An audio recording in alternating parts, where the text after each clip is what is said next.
resultados das licitações realizadas sob a ESC. No caso de obras, realmente dá para ver essa diferença, né? Em média, as licitações realizadas mediante pregão eletrônico apresentam um deságio de 21%. Entretanto, é prematuro qualquer comparação com as licitações efetuadas mediante o RDC ante a natureza diversa dos objetos contratados até aqui em cada um dos regimes, né? O pregão contrata serviços e produtos de fácil descrição. O pregão é utilizado para bens e serviços comuns, e o RDC somente foi utilizado até agora para obras e serviços de engenharia, né? A grande vantagem do RDC realmente encontra-se na redução da duração dos procedimentos. Sob a égide da Lei de Licitações, a duração média dos processos da Infraero é 248 dias. O RDC trouxe aí para 78 dias, né? Então, realmente, ele agiliza a contratação. Diante dessas experiências bem-sucedidas, há a tendência de aplicação do RDC ao PAC. Não é a tendência, né? Agora é certeza. Oi? É a realidade agora, né? Então, e nós colocamos à disposição de todos aí o e-mail, o telefone, se quiserem também. Nós, né, as perguntas que tiverem aqui até a hora final aqui marcada, não há nenhum problema. Nós não estamos com voo marcado, nem eu, nem o Eduardo. O Reinaldo é muito menos, né? Ele mora aqui. Então, nós colocamos à disposição para responder, atender por telefone, por e-mail, qualquer, né, questionamento adicional, e colocamos à disposição agora também as colocações, as perguntas que... Muito obrigado, ministro. Eu vou passar, então, a palavra para o Zé Alberto, que ele tem uma questão aí a levantar. Ministro e secretário, eu vou fazer aqui uma reflexão, né? O RDC para a Copa e Olimpíada entendeu-se, e até acredito que foi a motivação que o próprio TCU entendeu, de que se não viesse um sistema diferenciado, seria um vexame para a história do Brasil, né? Apesar que isso não está resolvendo o problema, né, a nível de cronograma. O que eu gostaria de colocar aqui, já que agora nós estamos falando em PAC a gente conhece, essa diferença de tratamento. Por que diferença de tratamento? Foi colocado aqui que as mudanças só integrada e orçamento oculto. O problema está no orçamento oculto, né? Sem entrar na questão da legalidade, que eu acho que isso aí temos aqui pessoas com muito mais competência que com a minha posição e reflexão, eu vou falar só no operacional. De um momento para outro, o senhor mesmo colocou que 21%, que ainda é uma coisa prematura, a gente já vê na imprensa e acredita-se que foi o que motivou de que o governo passasse para o PAC, que vai haver uma economia de 15%. É um processo mais sério, ele vai dar 15%. E o próprio finalidade até agora, somente na Infraero, né, ainda está com regime prematuro. Então, o que a gente está vendo, assim como PAC, então vou falar aqui o resumo, e aqui não é teoria, aqui é o realizado. No setor de infraestrutura e transportes no rodoviário, de 2006 a 2011, a parte de construção, na média, representou 20% do orçamento, do realizado. 30% de obras de adequação, que entendemos, estou tirando a legalidade, estou vendo só na maneira operacional, seria uma maneira diferenciada de se encarar, mas para obras de construção e adequação. Agora, 50% é manutenção.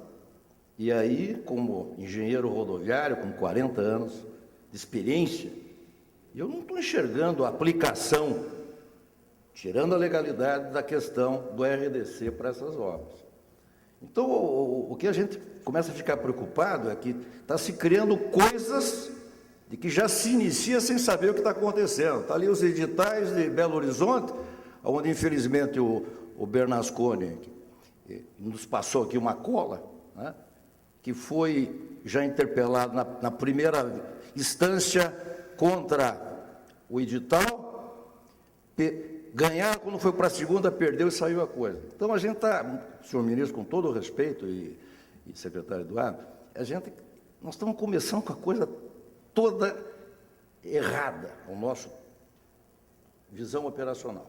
Não estou aqui colocando se sou favorável, não, estou falando operacional, porque, tanto como ontem que falamos para o secretário Muniz, quero ratificar aqui, como representante de uma das áreas da engenharia, da modalidade de transporte, que nós estamos aqui discutindo para achar, e como foi bem colocado pelo Ponte e pelo Marco Santana, nós estamos aqui para que a coisa aconteça certo.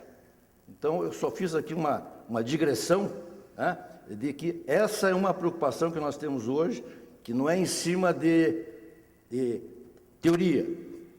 A própria pizza de investimento do governo, do GEPAC, mostra que esses números aqui, do realizado, lá é 69%. 69% é manutenção.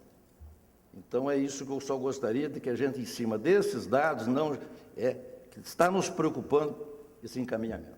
Muito obrigado.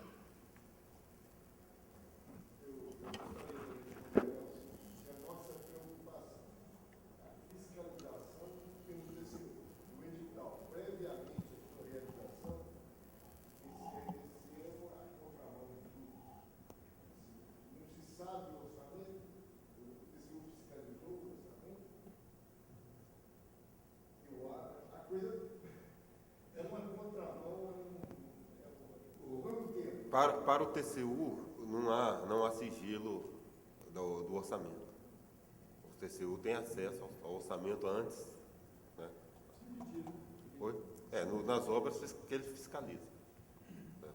Então, você... Oi? Exatamente. Não foi feita a fiscalização do TCU nesses contratos. Não, mas só para esclarecer, ministro, em Belo Horizonte, no caso do BRT, ali foi um financiamento BNDES, foi recurso do BNDES, não foi recurso repassado pela União. Aí o tribunal só fiscaliza a parte das condições de financiamento, ele não tem competência, o recurso pertence ao Estado. Fiscalizar a obra.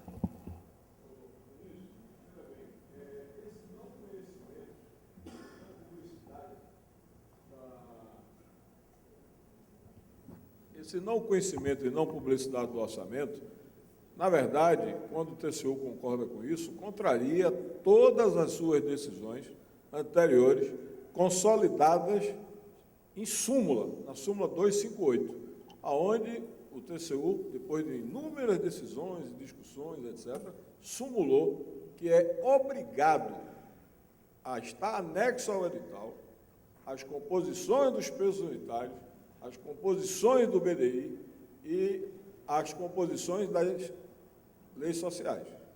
Então, é uma mudança de água para o vinho. A mudança, a questão foi a legislação. Mudou a legislação. Não há como... Né? Se aplica o RDC, não há como o TCU, a menos que o TCU diga que é inconstitucional essa mudança. Né? Mas aí a atribuição está mais para o Supremo Tribunal Federal. Quem tem a competência precisa de analisar a sem dúvida, constitucionalidade. mas é que, aparentemente, pelo que se publicou, esse RDC também teve alguma participação do TCU. Então, em princípio, ele começou a mudar o seu próprio entendimento. A questão é que não, a questão é que o TCU participou das discussões enquanto estava elaborando. Agora, o produto final que saiu não pode ser atribuído ao TCU, entendeu? Estou falando só na mudança, na são participação. as casas legislativas que têm a responsabilidade de legislar. O TCU deu as suas contribuições, o Eduardo até participou, né, das discussões lá nas comissões. Isso aqui trazendo a sua experiência técnica de órgão fiscalizador. Bom, aproveitando o gancho, já que eu estou com o microfone na mão, eu tinha uma observação também com relação ao RDC, que a gente procurar ali, até o senhor falou, que uma das únicas mudanças seria o problema da contratação integrada. Se a gente ler atentamente a definição de contratação integrada e empreitada integral que tem lá na 866, elas são exatamente iguais, com a diferençazinha que se procura.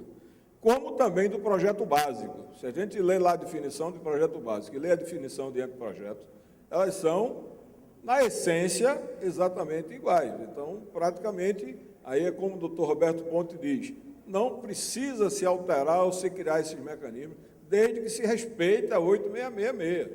Basta a gente lutar por ela ou para alterá-la, porque ela está consolidada, é um diploma bastante extenso e bastante substancial, e aí surgiu o pregão, surgiu o RDC, começa, daqui a pouco virou outra coxa de retalho de novo. Só isso. A diferença principal é que é a possibilidade de contratar o projeto junto com a execução. Essa é a grande integral diferença. também. A empreitada integral é exatamente isso também. Não, ali aqui, no caso da Lei 8666, a contratação integral, a Lei 8666, ela não exclui a necessidade de você ter um projeto básico com aquele mesmo nível de detalhamento que é exigido para empreitada por preço unitário, você também ter para empreitada por preço global e empreitada integral. Chega a ser até um pouco, não digo um contrassenso, mas ele limita muito a contratação por empreitada integral. No caso do RDC, ele abre justamente a oportunidade de fazer aquela contratação que se chama lá EPC Full ou turnkey mesmo, que você passa a engenharia para o contratado elaborar, ou seja, a elaboração do projeto básico. Essa é a diferença. Tanto é que a diferença de integral, de empreitada integral para contratação integrada no RDC é basicamente essa. A empreitada integral no RDC tem que seguir aquele projeto básico que está lá na 8666 e que quase não mudou o mesmo conceito lá no RDC. Já a contratação integrada, não. Ele pode elaborar o projeto básico. Sim, secretário, mas veja bem, é por isso que eu digo, se a gente lê atentamente a definição do que é projeto básico lá na 866, que seria parte da empreitada integral, pelo menos a base, quando a gente lê o que é anteprojeto ali, que passou ali na tela, a gente vê que vírgula e ponto e tal, diferença só isso. Não tem diferença nenhuma. O anteprojeto é um anteprojeto, desde que tenha isso, problema ambiental, etc, etc. Então, ela é, na essência, a mesma relação, mudando ali vírgula e ponto. É isso que eu quero dizer. Aí volta a discussão do doutor Roberto, que, na verdade, se a gente lê ali, é o que a gente já discutiu aqui na CEBIC também, aquelas modificações da 866 que estão lá, 99% é trocando 6 por meia dúzia lá na redação. Está praticamente a mesma coisa. Então, essa é a discussão de mérito aí. Mas tudo bem. Vou passar para o Marcos Santana, ele quer fazer uma observação. Duas considerações sobre essa discussão agora da lei.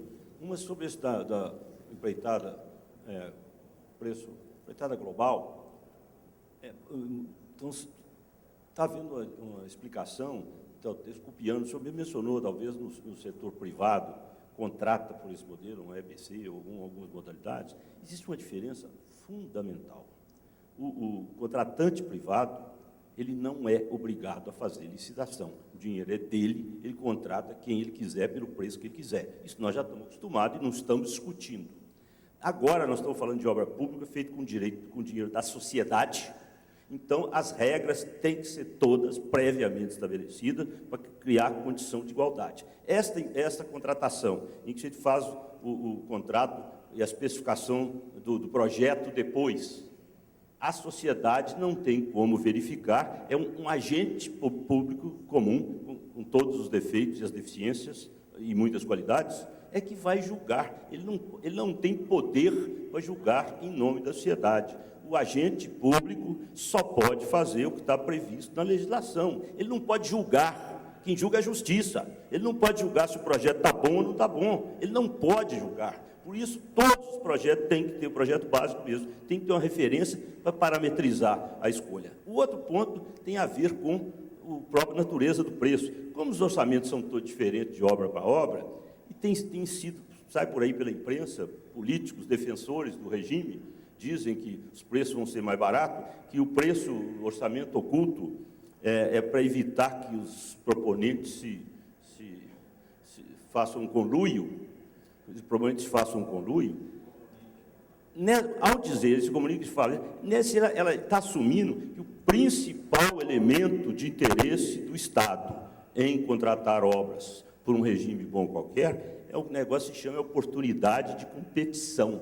Competitividade é o principal fator. E havendo uma competição boa, vai sair o melhor preço. Pode ser até insuficiente, vai dar aquele problema que eu mencionei antes. Pode ser até um preço insuficiente que vai ter problema posterior, mas vai sair preço bom, se tiver uma boa competição. Ela não é boa quando o edital é viciado, o edital é restritivo, direciona por algum motivo, esse é que não tem competição. E se a própria justificação do preço oculto fala que é para não fazer isso, no restante da lei, do regime, a competitividade fica muito diminuída, porque uma empresa séria, que queria propor, ela sente dificuldade de participar num regime que ela não conhece o orçamento,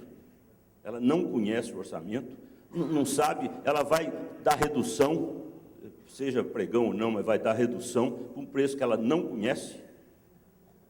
E esse problema do oculto tem a pior vantagem. O sigilo, nós todos sabemos, sigilo das coisas, só se justifica, e na prática devia ocorrer, o sigilo só ocorre para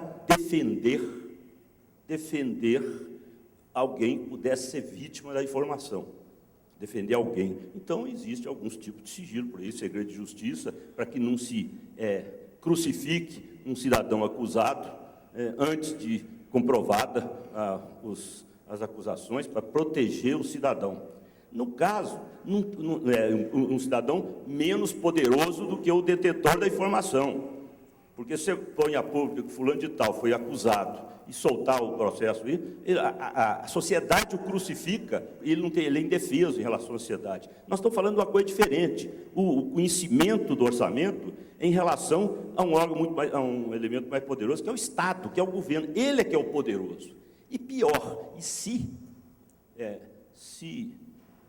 esconder o orçamento fosse motivação para diminuir o preço, ou se fosse motivação para algum conluio, a possibilidade, que é total, de soltar o preço para um só, é muito pior do que esconder, ou soltar para todo mundo. Soltar o preço para um só é muito pior. E segundo a prática, não sei, não deve estar nenhuma lei, mas segundo dizem, eu acho que isso ainda não foi revogado, não existe segredo em mais de 2 pessoas. Só uma coisa, Arlindo, completando. Aí seria o conluio, né, doutor Marcos? Ao contrário, né? Seria o conluio ao contrário. Quer dizer, alguém vai ter o preço informado por um... Sou eu que estou falando? Desculpe.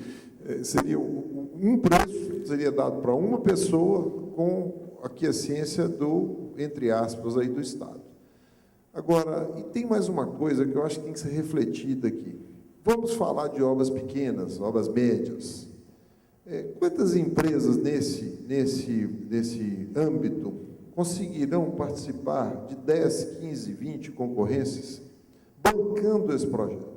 Porque uma vai ganhar e talvez receba o projeto lá. E as outras que vão perder? Né? Onde é que elas vão tirar o custo para bancar o projeto? Quer dizer, eu vou fazer 10 concorrências, 15 concorrências no mês. Eu vou ter que contratar 10, 15 projetos. Se eu não ganhar nenhuma, que pode ocorrer, isso não tem nada a ver, depende da competitividade de cada empresa, da onde que eu vou tirar dinheiro para pagar os projetos? Isso é um outro problema, porque, teoricamente, né, pode ocorrer isso. Eu estou falando assim, levantar isso também, que é uma preocupação que a gente tem. Tá bom, eu vou passar... Por gentileza, identificar-se. Ministro, eu gostaria de saber como é que uma obra com a complexidade de uma torre de controle de um aeroporto, ela pode ter seus preços baseados numa planilha de SINAP, uma obra que necessita de precisões milimétricas, de acompanhamentos laboratoriais técnicos, e você imaginar que a pessoa pode montar a sua proposta baseada em cima de preço de tabela de SINAP. Eu acho que foi um ponto até que já foi discutido antes, eu acho que cai naquela discussão lá do parágrafo 5º, não que o tribunal exija, claro que isso já foi muito discutido, que o tribunal compara preços de obras de aeroportos com o preço de Minha Casa Minha Vida e tudo mais, mas é claro que as particularidades, elas são consideradas e devem constar do orçamento e do projeto básico. O tribunal não espera que você vai ter um custo de uma obra complexa idêntico ao custo de uma casa Minha Vida. Agora, se você tiver se o piso de granito do aeroporto realmente ele justificar ser mais caro do que o piso de granito do Sinap, ele tem que ser justificado, porque a princípio, eu não sei que tem uma logística diferente, mas ele tem que ser justificado, mas a princípio não teria por que aquele insumo ser mais caro do que o preço do insumo lá no Sinap. Então, foi aquilo que a gente discutiu antes, qualquer particularidade, ela tem que ser apresentada e a LDO permite isso quando se olha lá o parágrafo 5º que diz que as particularidades têm que ser apresentadas. O problema é que nós chegamos lá, muitas vezes chegamos para fiscalizar, essa justificativa não existe e ela só aparece muito tempo depois que a coisa está em discussão, quer dizer, que começa a tentar se explicar, se chegar num preço, fazer uma conta quase que de chegada, o que tecnicamente é inimaginável, quer dizer, se o preço está maior, se você calculou aquele teu preço, você teve algum critério, teve algum parâmetro, teve alguma justificativa, teve coeficientes de produtividade que foram ajustados, consumo de material, preço do insumo, coisas do gênero, e isso não acontece, mas uma vez existindo e sendo apresentado, com certeza é levado em conta. Eu gostaria que a sua identificação... Regina Gaudêncio, de Recife. Só queria complementar essa informação. Não é justificativa, não, até porque eu não concordo com tabelas, os sistemas gerais de preço, mas a Caixa Econômica Federal está fechando com a Infraero, o chamado Sinap Infraero. Tá?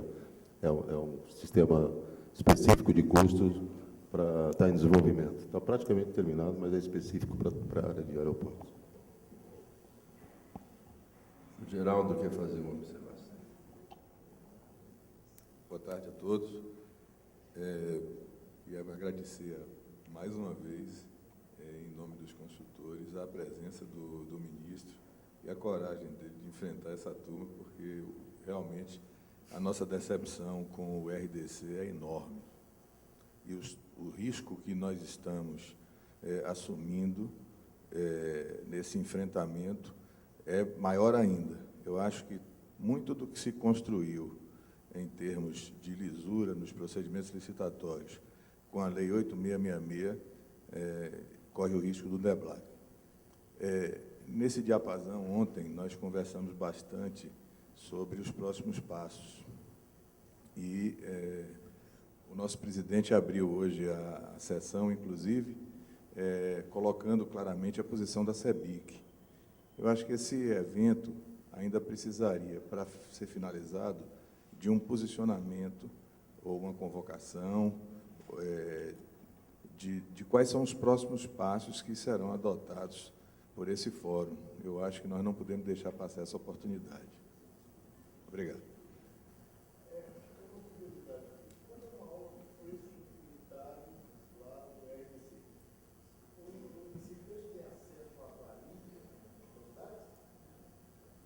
Tem, a planilha tem. Sim, esse é um ponto até que foi até uma contribuição do TCU. Inicialmente, a ideia era que fosse todo sigiloso. Um dos pontos nessas audiências públicas em que o TCU se manifestou é que, olha, como o ministro falou, o TCU não faz a lei, é o Congresso, né, que vai elaborá-la. Mas, dentro das contribuições, uma foi, olha, se realmente a decisão vai ser por tornar sigiloso o orçamento, que pelo menos os quantitativos eles sejam apresentados aos licitantes, porque aí seria uma maneira de, pelo menos, diminuir ali o grau de imprecisão, né, a incerteza de quem estiver participando. Então, assim, de certa forma, se for pensar bem, naquelas obras que são eminentemente, os orçamentos são elaborados com base no ciclo e no SINAP, por dedução, inferência, o orçamento base ele pode ser facilmente calculado. O limite, né, vai chegar num valor muito próximo. Aqueles em que tem uma parcela de equipamentos grande, ou então serviços que não estão no SINAP, aí talvez assim, não sei se dificultar, ou vai exigir de quem estiver fazendo o orçamento um pouco mais de acurácia, né, na hora de ofertar aqueles preços. Mas os quantitativos são conhecidos.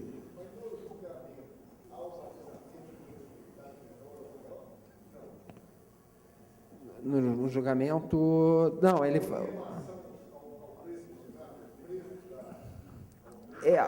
nos preços unitários. O que está escrito na lei é que não vai poder sim, porque não vai poder ter preço unitário acima das referências, né? Sim, respondendo sim, objetivamente sim, está na lei, a lei é literal, né? Mas o que ele pode fazer é, depois de aberta a proposta, é chamar o vencedor e procurar ajustar esses preços, até porque tem os lances. Então, depois de chegar ao valor final, é que o contratado vai apresentar uma planilha com os seus preços ali ajustados, porque ele apresenta um lance, ofertou um lance. Depois, quando começa a disputa aberta, ele vai reduzindo aquele valor. Ao final, depois dele ser classificado, o primeiro colocado, ele vai apresentar uma planilha com os seus preços lá finais, definitivos, para o órgão contratante. Então, nessa fase, obviamente, ele vai ter que compatibilizar com aqueles preços ali, é o que está na lei, né?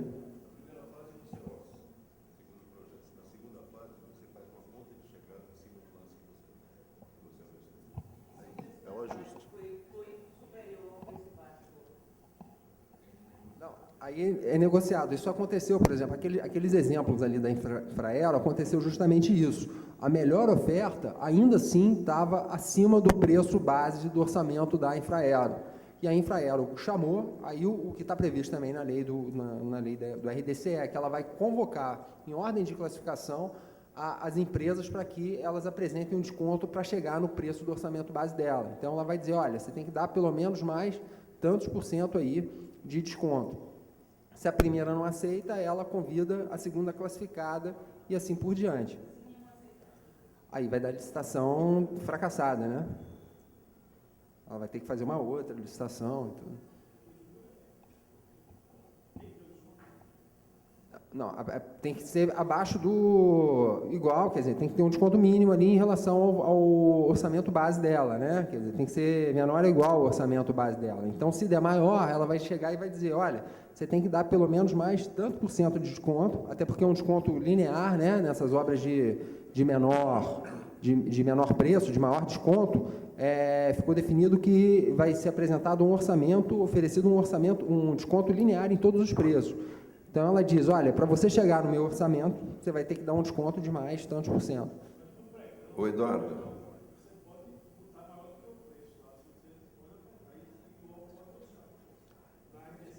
No caso ali das obras, não poderia. Teria de chegar no preço do orçamento.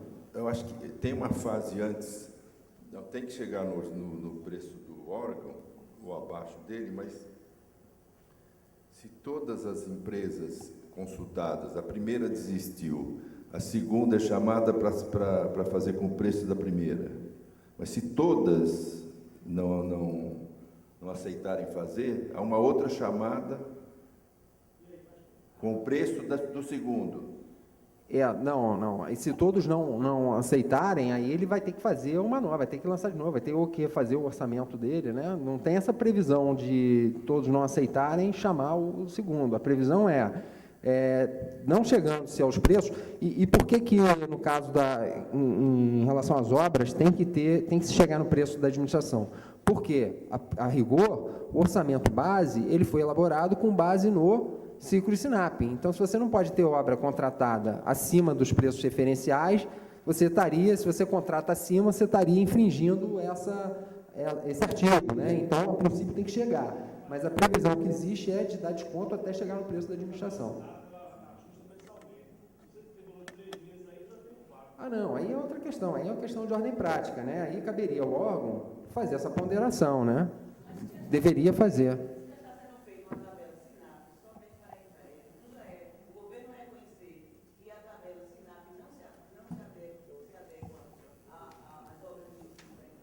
Mas aí é aquela questão, né? Quer dizer, na verdade, assim, sendo bastante...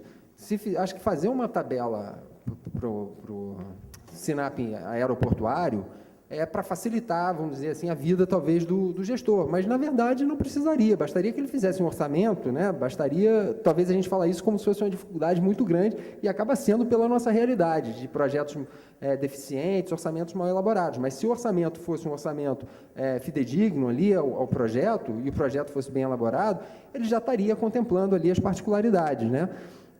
Agora, se isso não ocorre, aí é outra questão, né?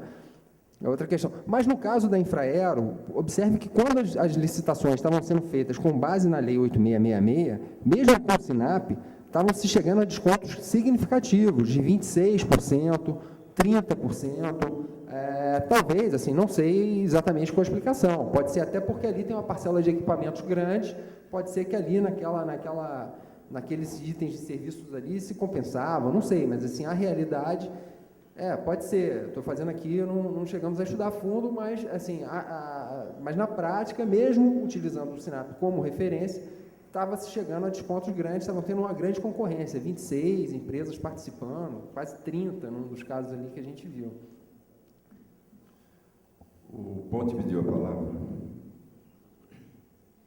Eu não vou entrar em detalhes operativos da RDC, porque eu acho que o objetivo desse plenário deve ser destruir. Manter a 8666 na plenitude, com a fiscalização do Tribunal de Contas, para evitar os malfeitos que são feitos no país. Talvez vocês não se lembrem, são muito jovens. Nos governos passados, no tempo da Emel de 300, bastava um dispositivo que você conduzia a concorrência para quem queria ir pelo preço que queria. Bastava um. Tinha um preço mínimo, abaixo do qual as propostas eram consideradas inexequíveis, que era escondido. Espírito Santo, no dia da abertura das propostas, eles abriam o envelope lacrado, aquele lacre, e dizia, só Deus sabe o que abria, e mostrava. E eu presenciei concorrência em que o vencedor acertou no centavo. Burríssimo, porque não precisava se desnudar, ele podia entrar, mas ele ficou com medo que na brechinha que ele entrasse, pudesse vir alguém que também ficou sabendo e pá, entrava ali. Bastava isso. Aqui, prédios de tribunais aqui, eu entrei na época, pedi de comissão de inquérito do Senado, não prosperou. 40% dos projetistas estavam com metade do preço do vencedor. E eram vários projetistas, desclassificados todinhos. Precisa outro mecanismo, precisa isso. Mas tinha vários outros, todos reintroduzidos aqui. Um outro mecanismo singelíssimo, julgamento subjetivo. Aqui, implicitamente, leva-se em consideração o meio ambiente, as consequências técnicas, Isso depois começa o administrador público, que gosta de praticar maus feitos, a interpretar como quer. E aí você julga, era nota, proposta bem feita. Essa proposta é ótima, a proposta é melhor do que a do outro. Pode ser encomenda do melhor projetista do mundo, vale nada, é lixo. O que interessa é a empresa, as suas capacidades, as condições, e ter a definição do objeto, que foi a grande caminhada e a busca da 8666. O objeto da licitação, com especificação uniformizada, padronizada, com projeto bem feito, na fase de projeto básico, com todos os elementos possíveis, só falta o detalhamento. Projeto base da Lei 8666, só falta o detalhamento. Você tem projeto executivo de péssima qualidade, comparativamente a um projeto básico bem feito, responsável. O nome não importa o que se dê, mas está descrito o que é que ele tem que fazer. Ele tem que ser hábil para garantir um orçamento direito, etc. Então, só isso é bastava. Mas eu estou parado de não referir aqui o mecanismo dessa contratação integrada, além de ser uma estupidez em termos... Eu não estou dizendo, porque puseram ali, eu vi uma publicação, a Inglaterra usou agora, não sei aonde, Estados Unidos. Eu não sei as circunstâncias. Eu estou falando na lógica. Você vai contratar, dando 30 dias para a pessoa fazer um projeto acabado, porque ele tem que orçar, se ele é sério, e pressupostamente ele vai ter concorrente. Pressupostamente. Na realidade, não vai ter concorrente. Porque ele foi avisado antes. Ele diz antes para o cara, olha, nós vamos abrir uma licitação, vamos dar 30 dias a partir de janeiro. Faça o seu projeto, prepare-se, que quando abrir ninguém vai ter prazo para isso. Você sabe que você pode ter uma lei de licitação a mais perfeita do mundo, tudo direitinho. Basta não se marcar um prazo correto para a apresentação da proposta, mesmo quando não tem o projeto a ser feito.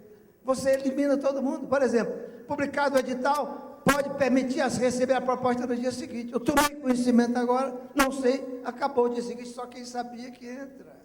Um detalhezinho de nada, o prazo de preparação da proposta. Por isso que a lei tem esse rito. É para permitir que se faça as coisas com juízo, que as pessoas possam ter isonomia de tratamento. Só dei 2 casinhos aí, o julgamento. E ainda tem aqui um mecanismo maravilhoso, para quem não gosta de respeitar o bem da sociedade. Você chega, fez a obra, e aí um burocrata chega e diz, olha, você saiu-se bem. O prazo você cumpriu, o que não passou foi porque nós demos causa, eu vou lhe dar uma nota, mas me dê o meu aqui, senão você não tem essa premiação. Como é que vai dar premiação? Não vai dar premiação subjetiva. Você tem que fixar, eu preciso da obra em tantos meses, prazos factíveis, porque aí você bota prazos não factíveis, para os outros se assustarem, e depois você compõe com o outro. Eu pedi uma modificação do projeto, justifiquei o prazo, você terminou no prazo. O amigo ele faz para o outro, não. Tem milhares. A 8666 foi feita assim, a gente pegou em tudo que é sindicato, que sabia, as patifarias que usava para tirar esses concorrentes todos. E vamos tamponar isso, tudinho na lei, tamponar. Por isso que é preciso, não é a raposa cuidando do galinho, é o contrário. O interesse dos construtores, representados por essa entidade e pelos sindicatos, é que a licitação não permita os privilégios, porque a maioria não tem privilégio, não é amiga do rei, só por isso já seria suficiente, por egoísmo até, não precisava aprovar mais nada. As pessoas de fora dão para eles cuidar de julgamento. Alguém falou que a lei 8666 é protetora dos malfeitos? Foi feita por quem? Apresentada por um construtor, um empreiteiro, com muito orgulho, um empreiteiro, debatido em Câmara, Senado e tudo, mas nunca se... Eu só uso, é muito rigorosa, é muito isso, é muito aquilo. Tem nada de rigorosa, é o rigor necessário, de exigência de documentação técnica. Analise o que é que precisa apresentar. Prazos, num país que se perde prazo para fazer projeto, porque eventualmente inversão de fase da economia fantástica. Eu não me importo, mas acho uma estutice, porque você daqui a pouco, o preço de todo mundo, tá certo? Aí como é que você vai desclassificar o primeiro? A sociedade é uma mamata, você vai ter que aceitar, mesmo o cara não tendo condição. Complica, não tem nada. Você é neutro, eu vou julgar quem tem capacidade para fazer, neutramente. Eu concordo que é difícil fazer a seleção de quem tem capacidade, sobretudo capacidade técnica. Não é fácil achar o mecanismo mais adequado. Mas para isso existe o bom senso e o tribunal pode ter os limites que foram vetados pelo presidente da República. É a lacuna que ficou. Nós tínhamos posto limite na lei. Não podia exigir mais do que 50% dos volumes envolvidos na licitação, em quantitativos ou em quantitativos tempos. Foi só aquele veto que está conosco. E ficou uma lacuna no preço mínimo, inexequível, que esse realmente é muito complicado fazer. Mas veja bem, eu inverto ali, agora, qualquer um pode entrar na justiça 10 vezes. Eu mesmo estou no 5º lugar lá, eu quero infernizar, eu entro na justiça. E o Poder Judiciário, na Lei 8666, respeitada, se quiser, decide assim, ó. Está lá escrito o dispositivo. Agora, se o tribunal não quiser, o culpado é o tribunal, não é a lei. O aeroporto lá de Porto Alegre, olha só, era o Brito do governador. Eu tenho tempo, presidente, não quero abusar, eu acho que ajuda, acho eu. Às vezes a gente passa um pouco, já começa a entrar na maturidade, vai ficando meio pretencioso, eu acho que pode ajudar. No aeroporto, como exemplo, no aeroporto de Porto Alegre, entraram uma opção de concorrente, e a aeronáutica era abrir os preços, você vê como é que isso é. E ganhou quem ela não queria, uma firma de São Paulo. Mas se tirasse um item das propostas, invertia-se, passava a ganhar o que ela queria, porque naquele item é coisa. E a aeronáutica, a decisão da comissão foi o seguinte, esse item a aeronáutica vai fazer diretamente. Então, era vencedor o que ela queria, que não era o vencedor de fato. Entrou na justiça, o outro, está certo? Ao respaldo da lei 8666, o governador Brito me olhava assim, criticando a lei. Ele não chegava a usar, era mais ou menos, foi bom. Levou 2 anos se cobrando no tribunal. Isso é uma coisa que você julga, não precisa 10 minutos. Não precisa 10 minutos para ver, pô, que esquece certo. Tira um item e inverte. E depois ganhou o correto. E aí o culpado é a lei, porque demorou. Quando demora, não é a lei. Você pode, no máximo, dizer que foi o Poder Judiciário, que foi inoperante. Agora, entrar na justiça, mesmo invertendo a ordem, posso entrar todo mundo. Pô. Posso entrar. Eu entro contra o que ganhou. Eu lá estou atrás do último, entro contra o segundo, entro contra o terceiro, entro contra... Não é o problema. Dá um pouquinho mais de agilidade, não vale nada frente ao desafio do que temos para fazer. Um outro dispositivo, que eu já falei nas premiações, nas coisas todas, nessa integração, mas a integração do projeto, não tem nada mais sábio. Se eu vou fazer a minha casa, você já viu alguém fazer a casa e contratar? Fulano, eu quero que você faça uma casa, preço de construção, tudo isso. Tá certo. Eu quero 2 quartos, você vai na casa. Eu posso propor uma casa maravilhosa, dou um referencial, acabamento de azulejo. O governo, ainda que seja, o governo não pode querer isso. O governo tem que primeiro analisar o projeto, ele deve analisar o projeto. Ele faz um concurso público, um pré-projeto, você já faz. Mas ele escolhe o que é melhor, dentro do que ele necessita. Escolhido isso, por isso que a lei de licitação até proíbe que quem fez o projeto participe da licitação. Aí você entra numa outra fase, que é a execução. Você não vai gastar para fazer projeto final. Porque no projeto integrado, quem for entrar, tem que fazer o projeto final de engenharia, o quadro final, para poder fazer os orçamentos dele lá. Independente que você vai fazer, e os pequenos vão gastar isso, sabendo de antemão que muito provavelmente aquela obra está destinada a alguém e ele só vai perder tempo, nem vai. Nem vou me meter nisso. Para que isso? Que economia traz isso? O projeto não tem que ser feito igual, que se faça por um processo licitatório. Então, por tudo quanto, presidente, sobretudo, eu acho que o que eu acho que deveria sair deste encontro, para ficarmos coerentes com tudo que sempre inspirou as entidades acolhidas pela Câmara Brasileira, que é a decência, que é a dignidade, que é o respeito ao interesse público, que é o cumprimento dos deveres de cada um, sabendo que há mazelas, não somos anjos nem santos. Mas para ser coerente com isso, a menos que o próprio tribunal diga, está aqui o dispositivo da Lei 866, que não presta, como eu estou dizendo alguns, vários da RDC que não prestam. Digam esse não é devido, não devia estar lá. Eu acho até que tem uns que não deviam estar lá, mas que foram colocando ao longo do tempo. Prova de quitação com a justiça do trabalho, não sei o quê. Você trabalha, tem os proteções naturais, da empresa tem que pagar, tem vida, né? Foram colocando, não sei o quê. Mas isso atrapalha, atrasa um pouco, atrasa. Mas se quer tirar, tira isso. O governo é mais fácil do que tirou para ir, mas não tira para outra. Então, se o tribunal tiver um ponto, umzinho, que diga, olha, isso aqui é que atrasa as concorrências. Isso aqui não é devido. Pronto, nos rendemos. Se não tiver, eu acho que essa Câmara tinha que defender a Lei 866. Sair daqui um pronunciamento, não vou nem entrar, está lá no futebol, nas Olimpíadas, tudo bem, está no fim, vai passar. O tribunal já lhe fez uma limitação ali, nas que não terminam, que eu acho bom, acabou, morreu. Porque esse negócio de achar que é o orçamento escondido, é o do SINAP, amanhã ou depois, o Cavendish se elege presidente da República, o governador do estado ou prefeito, para ele não é mais SINAP, não é mais isso. Isso muda. Isso não é lei. Quem é que disse que o SINAP é isso? Ou faz o orçamento especial dele, demonstra que do SINAP não vale. Você sabe como é que é isso? E aí já começa a mancomunação. A lei é para ficar que resista aos maus gestores, com a proteção do Tribunal de Contas. Porque sem ele, sem o instrumento de fiscalização, quando quer mancomunar, aí se complica. Então, que daqui saia, presidente, é a minha proposta. Que saia aqui da Câmara, neste encontro, uma manifestação peremptória. Eu estaria disposto a dizer os princípios que estão contemplados na 8666. Não passa de meia dúzia. E que não estão contempladas nessa. A própria sociedade vai ver. Nós estamos agora num momento até que nos facilita a vida. Aquela preocupação de a gente achar que não convence, tem fragilidades tão grandes.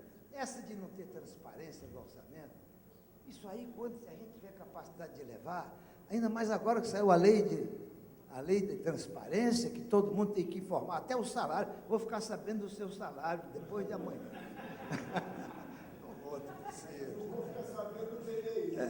Então, eu estou dizendo, neste momento, tem argumentos fortíssimos. Os exemplos dados do escondido, do julgamento subjetivo, do prêmio depois das obras. Você coloca isso e dizer, nós queremos a manutenção da Lei 866 e desafiamos a quem tenha os pontos que precisam ser mudados. Não os que querem mudar. Querem mudar para ensejar a bandalha. Querem mudar, eles sempre quiseram. Para aprovar, só Deus sabe o que foi o Congresso Nacional, passar uma lei com 700, sei lá, dispositivos. Né? Então, presidente, que saia daqui a minha proposta formal. E eu gostaria que o presidente ouvisse se alguém discrepa disso. Pedir, reivindicar ao Tribunal de Contas, à sociedade, pedir reuniões na Câmara, audiências na Câmara, no Senado, no Ministério Público, para nós explicarmos, porque nós sabemos como é que a bandalha se dá. Não é na volta, ela acabaram de dizer, eu li ontem, o SDC está trazendo economias de 70%, sei lá o quê, é um sucesso. Eu estou vendo aqui o contrário, aliás, para surpresa minha. Eu achava que o leilão, a tendência é que saia mais barato, eu não estou dizendo que não. Mas é melhor que saia mais barato? Ou é um suicida que está ali? Ou é um que vai postergar a obra? Ou é um que não vai executar, como aqui já foi esgotado? Não sei.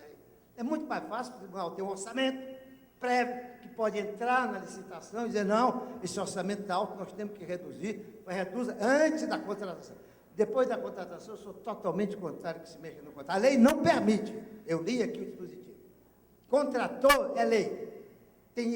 Agora, esse negócio do ISS, eu me esqueci de dizer, quando o ISS estava mais alto, você estava pagando mais, de jeito nenhum, baixar não. Se está mais baixo, tem que pagar, dar o dinheiro para o DENIT. É assim que está.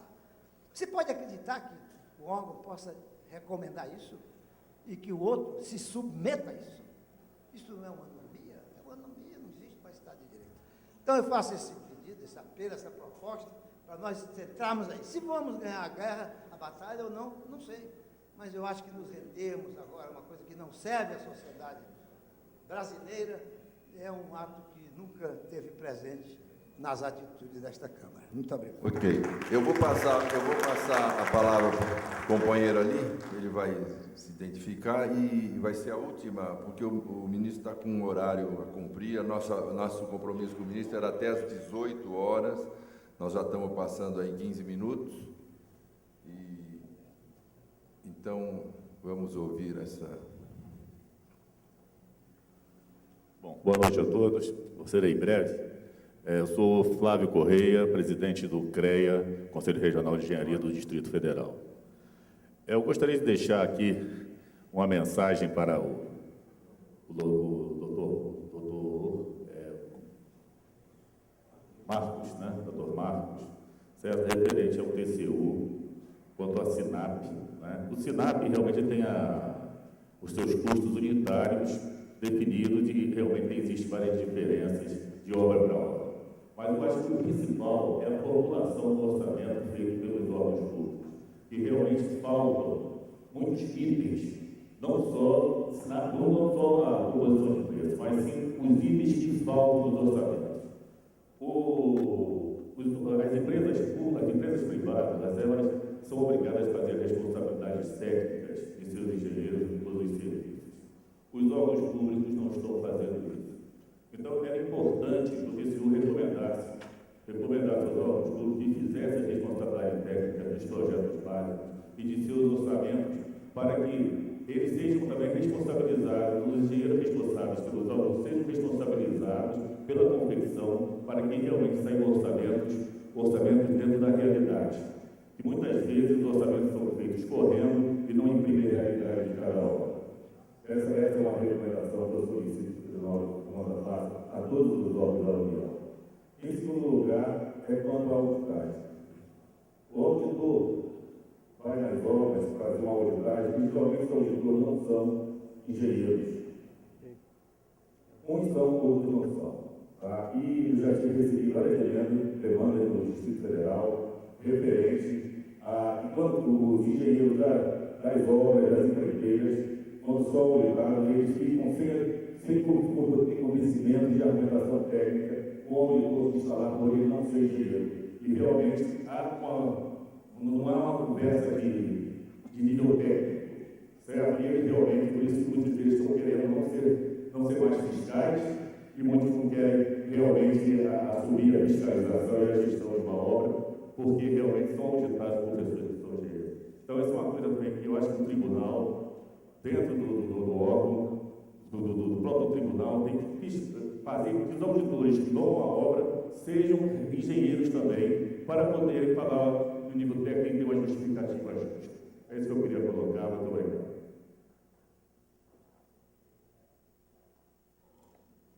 Em relação à questão dos RT, esse é um aspecto que o TCU já vem nas suas auditorias, ele já orienta as suas equipes a observar e a exigir, a verificar isso nas auditorias já há muito tempo, muito antes mesmo até da própria LDO passar a incluir em seus dispositivos essa exigência. Hoje em dia a LDO já exige, no início passou a exigir do RT do projetista e hoje em dia exige também do orçamentista. Então esse era um outro aspecto. Muitas vezes a gente chegava nas obras e via os projetos e não tinha nem sequer menção ao autor do projeto. E muitas vezes quando perguntávamos, aí caía naquela velha história, que acho que é do conhecimento de todos aqui, dos projetos do agro, né? Então, e nessa esteira, muitas vezes chegávamos ali, tinha às vezes o autor, mas não tinha um RT. E até mesmo em virtude de vários problemas de projeto, né, que nós identificamos ao longo dos anos, já fazíamos esse tipo de verificação. E hoje em dia é obrigatório até por conta da LDO, e nós sempre verificamos, e quando não existe, determinamos aos órgãos que o TCU determina que eles providenciem a regularização desse documento. Agora, uma orientação genérica, né, o ministro pode até confirmar aqui, não cabe ao TCU fazer desde que a lei já prevê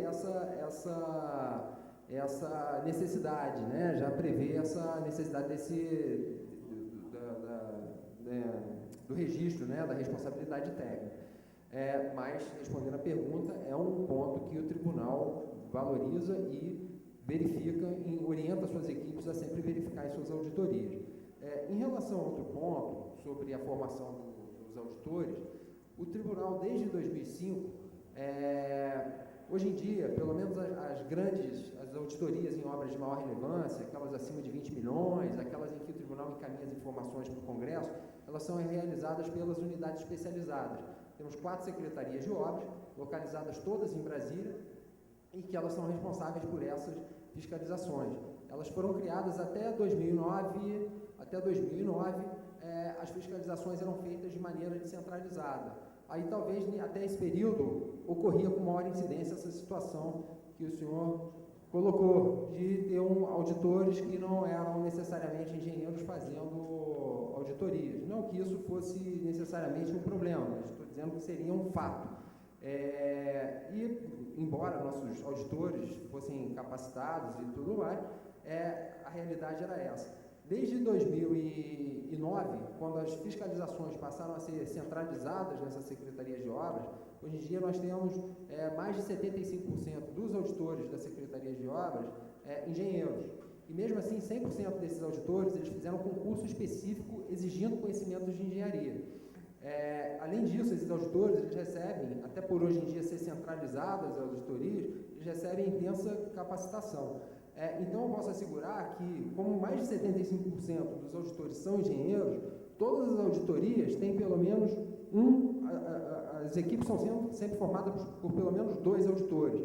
Então, em toda equipe tem pelo menos um engenheiro com capacidade, formação para ter esse nível de interlocução. Então, eu acredito que esse problema seja uma situação que acontecia há um período aí anterior. Hoje em dia, esse assunto, acredito, está superado, com certeza, está superado no tribunal. Eu recebi essa demanda, agora no fórum nós fizemos no Distrito Federal, pelo IBEC, né? O IBEC convocou uma reunião dos fóruns, vários estados, vão ter conclusão agora em São Paulo, né? Inclusive o TCU foi convidado e eu realmente fiquei até triste, o TCU ter mandado representantes desse fórum TCU não mandou um representante?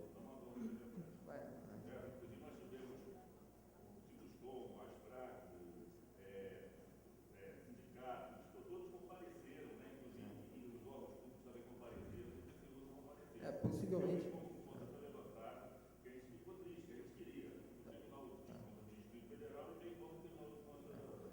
Mas, desculpa cortando, mas possivelmente foi um problema de, acho que certamente foi um problema de comunicação, né, ministro? Até pela própria...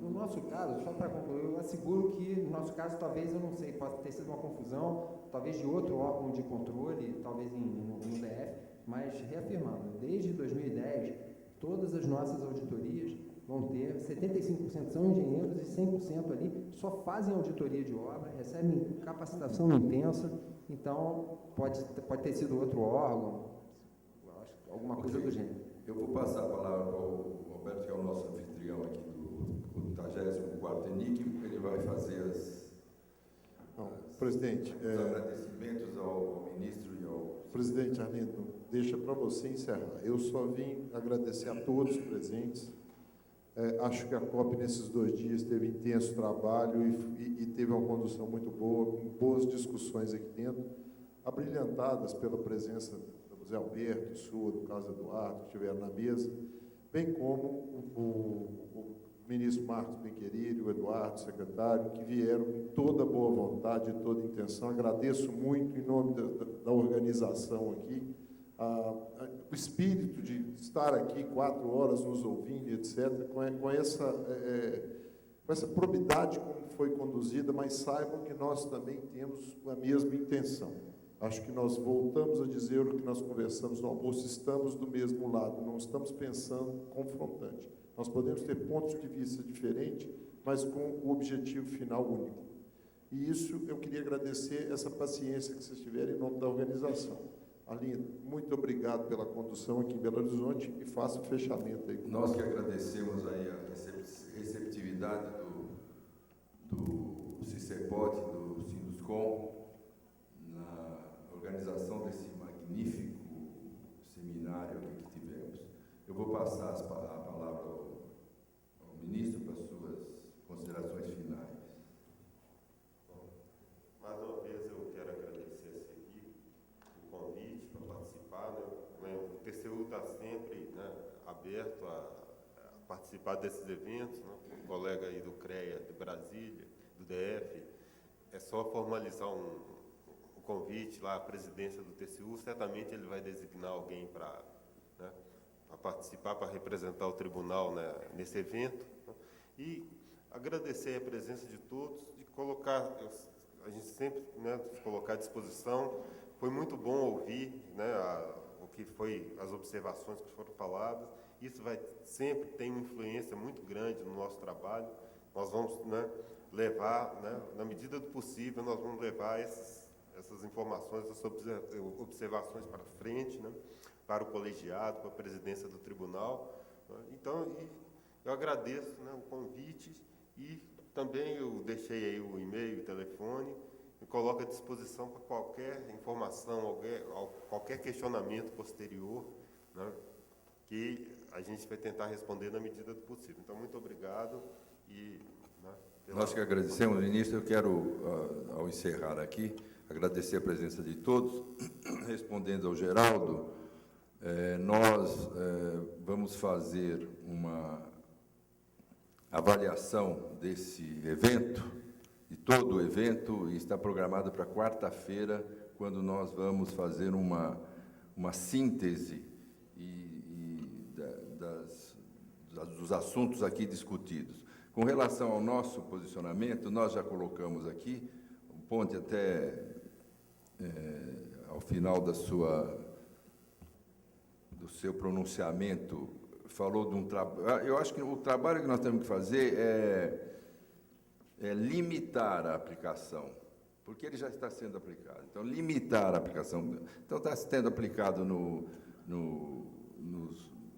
eventos da Copa, que pare por aí, ou agora está estendido aos eventos do parque. Nós temos que ver como é que nós vamos agir em relação a isso.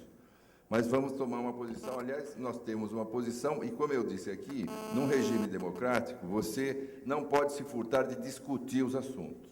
Quer dizer, foi colocada uma posição e nós temos a obrigação de discuti-lo. Hoje aqui, o ministro e o secretário Eduardo trouxeram as suas posições que não nos convencem. É evidente, esse é um fato. Elas não nos convencem.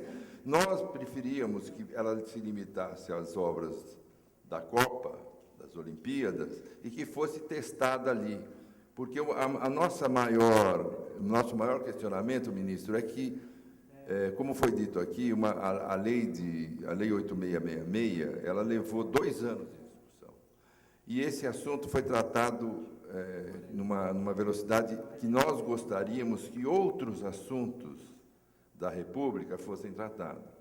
Nós gostaríamos que o Tribunal de Contas, que tem tido uma atuação importante na fiscalização dos recursos da União e dos recursos do povo brasileiro, que também pudesse tomar posições em relação a outros problemas que a gente vê e que também deveriam ser tratados com a mesma presteza. Por exemplo, só para exemplificar e rapidamente, eu vou parar por aqui. Quando você tem uma obra que é contratada com o poder público e que, por responsabilidade desse poder público, é paralisada e gera custos significativos para o contratado, era preciso que o Tribunal de Contas também colocasse uma posição que o poder público, o gestor público tem que pagar essa conta. É esse o ponto.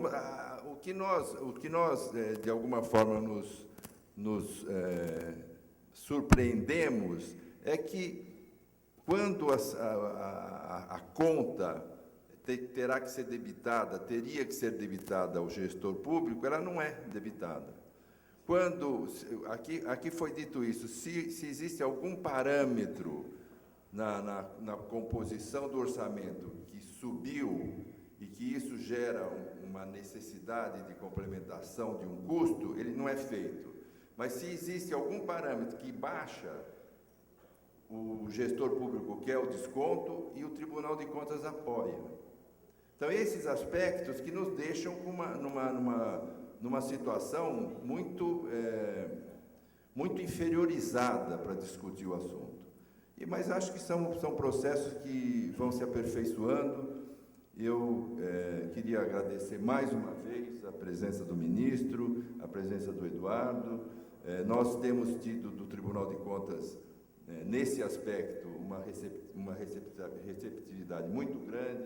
Temos participado de comissões junto com o Tribunal, e agora mesmo foi dito aqui, o ministro aqueceu o nosso pedido de fazermos uma comissão para tratarmos desses assuntos.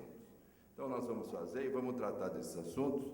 Queria mais uma vez agradecer a todos, muito obrigado, uma boa noite.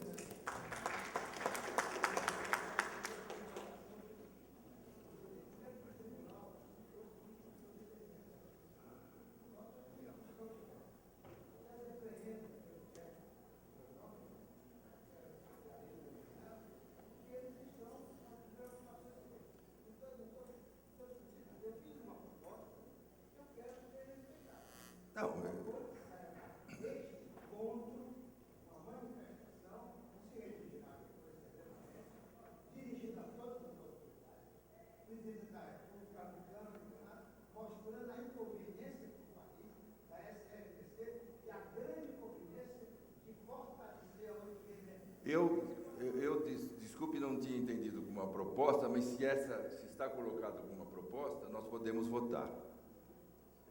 Essa proposta, se está colocando como uma proposta. Não, tá bom. Eu não entendi como uma proposta. Me desculpe, eu não havia entendido como uma proposta, mas se existe uma proposta, a proposta deve ser votada. Não, existe uma proposta que deste encontro saia uma posição do encontro de Belo Horizonte, da CEBIC, da COP, que nós vamos nos apresentar as nossas razões contrárias ao RDC. É essa a sua posição? Favorável ao 866. Então, não, mas vai ser isso, mas pode estar colocando como uma proposta. Então, vamos votar a proposta. Ministro, se o senhor quiser, face ao seu problema de tempo, se ausentar, fique à vontade. Muito obrigado, muito prazer. Obrigado, muito prazer.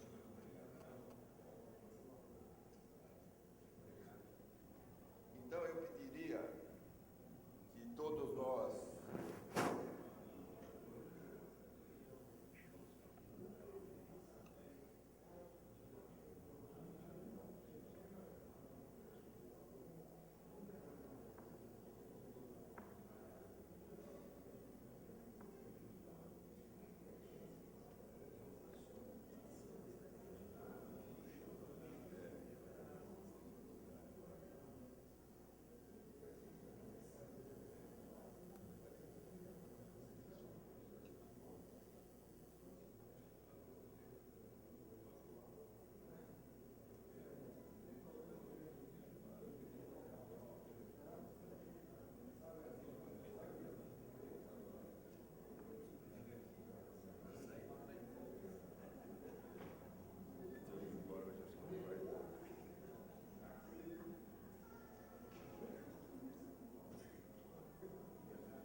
Bom, os senhores presentes se sentem conhecedores da proposta do nosso companheiro Ponte? Tem alguma dúvida? É preciso que seja... É preciso que seja colocada novamente ou não? Não. Geraldo.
Então, esclarecidos todos os pontos, eu coloco para apreciação do plenário essa proposta do nosso companheiro Ponte. E, se todos estiverem de acordo, permaneçam como estão. Está aprovado, nós vamos fazer um encaminhamento na quarta-feira. Tá ok? Muito obrigado.